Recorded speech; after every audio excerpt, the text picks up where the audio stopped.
I'm Kate, and I'm 58 years old. I work as a neurologist at a university hospital in France. Since my daughter is on a short study trip to America, I decided to take a long break. How many years has it been? Visiting the university hospital, where I used to work, brings back both happy and sad memories. While sitting at the cafe terrace I used to visit during breaks, drinking coffee, I realized that 18 years have passed. The view outside has changed a bit, but under the same clear blue sky, I suddenly remembered my ex-husband's words. I prefer a smart child born to a 23-year-old woman than a child born to an older woman. His unexpected words left me shocked. What do you mean by that? It's obvious. As a doctor, you know the risks of older pregnancies, right? Your statement isn't about maternal health or childbirth itself exactly. It's about the child's abilities. Why are you bringing this up now? You knew this from the start, didn't you? That's why we pursued fertility treatments. Well, that's true. I did want a child then. But things have changed. I don't understand. I truly didn't understand. As a doctor couple, me, a neurologist, and him, a plastic surgeon, we struggled with infertility for 2 years. Finally, at age 40, we conceived through fertility treatments. When I got pregnant, Noah, my ex-husband, was thrilled and became very protective until we reached a stable stage in the pregnancy. Friends, colleagues, and family joked that the real challenge would come after the baby was born. We were so happy, but within a few months, Noah said those shocking words. Did you really not realize? Huh? Didn't notice what? I was aware of what was happening outside the house. There was no way I hadn't noticed, but there was also the reality of our growing family. A few months later, I began to think, this can't continue. I struggled to gather my courage, staying up late to wait for Noah to return home, trying to start a conversation many times. And on that day, I waited again. Welcome back. Oh, you're awake. Yeah, I wanted to talk. Whether Noah understood my feelings or not, his indifferent response was all I received. Hey, I got an invitation to attend the hospital's dad class today. Do you want to go? Huh? Apparently most husbands attend the class. I'm not going. Huh? I said I'm not going. I'm not interested. Not interested? I'm a doctor, you know. I've seen countless pediatric patients. I don't have a problem with kids, so isn't that enough? But raising our own child from infancy is completely different. Even though I'm a doctor, I have no idea about childbirth or parenting. It's beyond what I can imagine. That's your perspective. Mine is different. I'm fine, so I'm not going. End of discussion. Noah remained uninterested and exerted pressure, but I lacked the courage to continue. One of my colleagues mentioned she saw him. Cheating? She saw you recently in the city, arm in arm with a young girl, happily shopping in a department store. Oh, really? Was that person stalking me or something? No, she just happened to be there and saw you. But she decided to gossip and used the word cheating. If it's untrue, that's slander, right? Huh? That's not the point. That's exactly the point. You realize I'm being suspected, right? It's a story where no one knows if it's true or not. So is it a lie? Well, my clinic focuses on beauty treatments, so it mostly employs young women. Women can be competitive with each other, you know? To keep them happy, I offer meals, shopping, and relaxation to recognize their hard work at a popular clinic. So you're doing the same with other staff, not just the person my colleague saw. You could say that. So you're neglecting our family for that? Kate, think about this. Without those girls, the clinic wouldn't succeed. They contribute to our income, right? So, thanks to them, we can maintain our household. Calling it neglect seems a bit harsh, don't you think? Noah smirked as he spoke, making valid points but also saying hurtful things. What's relaxation anyway? Is it code for hotel escapades? My colleague mentioned seeing him entering a hotel with a woman. It's a hotel Noah often uses for business dinners. When I heard that, I felt it was damning, but I couldn't bring myself to say it out loud. Maybe Noah had been hiding such activities since the early days of the clinic, focusing less on home once the money started coming in. After that, he seemed to hide less, spending less time at home. We're back to that initial suspicion. One day, as soon as he came home, he called out to my bedroom. Come here. I opened the door to find a flashy young woman sitting on the sofa, smiling faintly. Ah, is she the woman my colleague mentioned? My muttering caught Noah's attention immediately. So this girl here is going to be my official wife from now on, and she's already pregnant. I see. So what happens to me? Divorce, obviously. You can't just divorce me so easily. Easy or not, I have to take responsibility for this child. And what about your responsibility to me? Money. Money. I'll give you more than enough. There will be a divorce settlement anyway. I could even give some money to that unborn child. It's coming from your old-fashioned womb. I'll provide enough to cover any shortfalls, so just hurry up, sign it, and disappear. With that, a pre-filled divorce form was placed on the table in front of me. The woman smirked, muttering disgusting under her breath as she looked at me.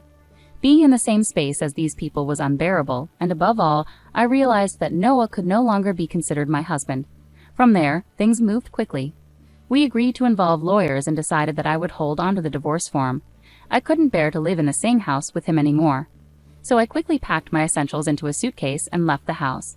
18 years later, returning to America, I never expected a chance encounter. Lost in thought, I noticed a figure approaching nearby. Just as I turned to look, I heard a voice I never wanted to hear again. Kate. It was Noah. It's been a while. Unable to ignore the greeting, I replied calmly. As he approached, he chuckled and spoke again. So you're back from France with your tail between your legs? You went to France, right? Feeling the pressure and came back to rely on your alma mater. His mocking smile revealed his true nature, leaving a sinking feeling in my stomach. Just a regular homecoming. My child had things to do in America, so we're here together today. So that child from back then, I see. Why are you here together? Is that child sick or something? His words left me stunned. I prefer a smart child born to a 23-year-old woman than a child born to an older woman. Noah's hurtful words echoed in my mind, and my heart sank once again as I struggled to respond. Footsteps approached from behind. Mom, who is he? Grace's voice brought me back to the present. She looked at Noah cautiously, and upon seeing her, Noah glanced at me suspiciously. Smirking, I said to him, "This is Grace, my daughter, and biologically, yours too." My words left Noah wide-eyed in shock. It wasn't surprising. Grace was tall, beautiful, and carried herself with elegance. Plus, if Noah had been keeping tabs, he might have heard the rumors about her. Carefully choosing his words, Noah asked me, "Wait, could she be Grace from the surgical research lab?" Bingo! Grace is here for a temporary stint in the surgical research lab. Noah was speechless, and I couldn't help but laugh. The child he had abandoned before birth had grown into an exceptional medical student after 18 years. Moreover, Noah had assumed that a child born from an older pregnancy would be less capable or have health issues. He could never have imagined that she would become such a talented young woman. Surprised, aren't you? The woman you discarded, who you used to criticize about her age during pregnancy, has turned out like this.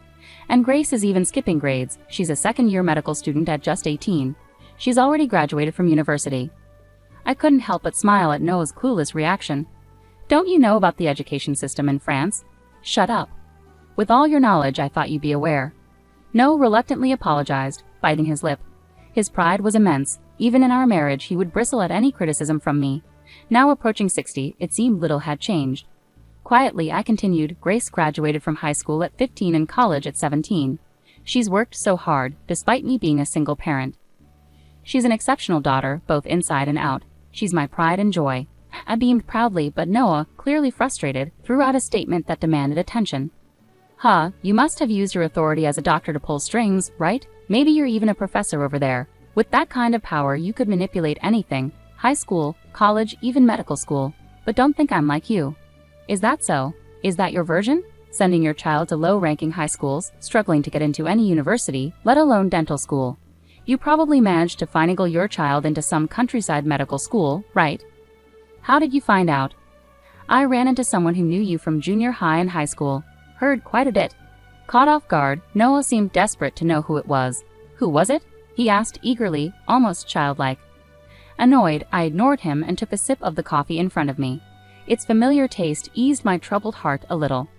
One of the hospitals affiliated with the university where Grace was accepted is managed by an American. He seemed eager for me to start working at the university hospital right away, but I was pregnant at the time. So he suggested I teach at the university and work part-time at the clinic. It turns out he knew about my situation and asked about Noah. I didn't know him personally, but he mentioned hearing about me and my husband. I've heard rumors too about how being wealthy lets you push people around or play games with others. Noah's family were countryside landowners, wealthy and influential. As an only child, he fit the stereotype of a typical rich kid who could do as he pleased. Who told you all this? Tell me. It doesn't matter who it was. Your reputation precedes you, right? Your behavior has been talked about among your peers and acquaintances, who said it doesn't change the truth. To silence him from further protests, I added firmly, that person warned me that I was being used. At first, I didn't understand, but after listening carefully, it all became clear. You coming from the countryside, and me, living in the city. When we first met at our new workplace, I didn't know anything about your background. That ignorance was convenient for you, wasn't it? So you figured it out. Yeah, that's right. We were both new at work, and I had just moved from the countryside where no one knew me. You, being new too, didn't know about my troubled past or my character. You were convenient for me. What's wrong with that? Finally, Noah admitted it, and I confronted him directly. But that's not all, is it? Huh? You wanted a talented child, a child who could compensate for your own insecurities, right? So you wanted me. No, you wanted my position in genetics, didn't you? You desired my successful career in genetics, which are the opposite of yours, didn't you? What do you mean by opposite? Don't say foolish things in front of the child. No, you shouldn't speak that way in front of our child. Even after admitting everything, he tried to protect his pride. His petty behavior disgusted me. Don't worry, Grace knows everything. Huh, everything. Everything, including how you abandoned both Grace and me in pursuit of your ideal child, and your entire history. What? Did you spill everything? I simply stated the truth, how you disappeared before Grace was born. Trying to deceive Grace, who is so perceptive, won't work. I don't understand, Noah's voice echoed loudly in the quiet cafe terrace. Then Grace, who had been silent until then, spoke up. Don't you think it's pathetic? Huh? I'm asking, don't you think it's pathetic?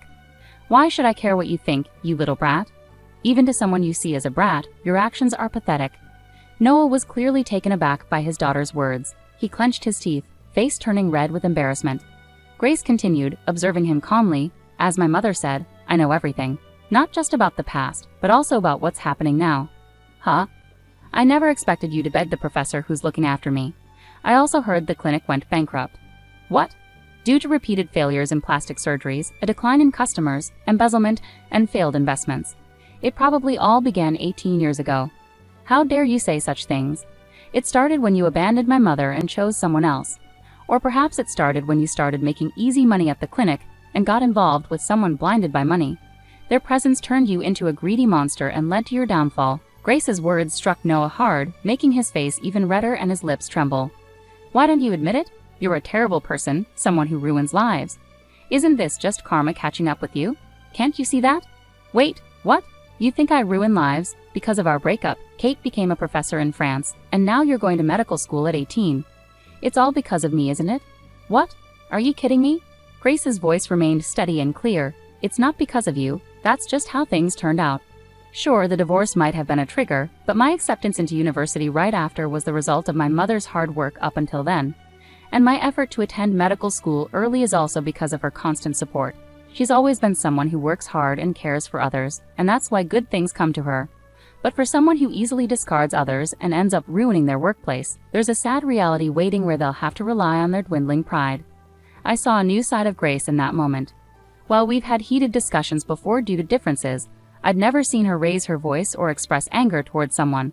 Though I've had my moments of heightened emotion, quietly absorbing feedback from others, including Grace herself, I never expected her to see me that way or have those thoughts.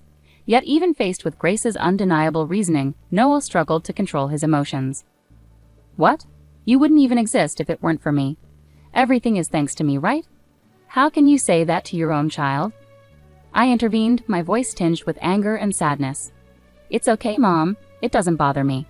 I'm grateful for being born, but technically, it's thanks to my grandparents who supported you all those years. Noah clearly hadn't expected his parents to be brought into the discussion. He froze, his expression stunned. I kept in touch with your parents even after we separated, and they shown concern for Grace. But you wouldn't know that because you cut ties with them after our divorce. What? You're still in contact with my parents? Did you manipulate them against me to gain allies? No, Noah.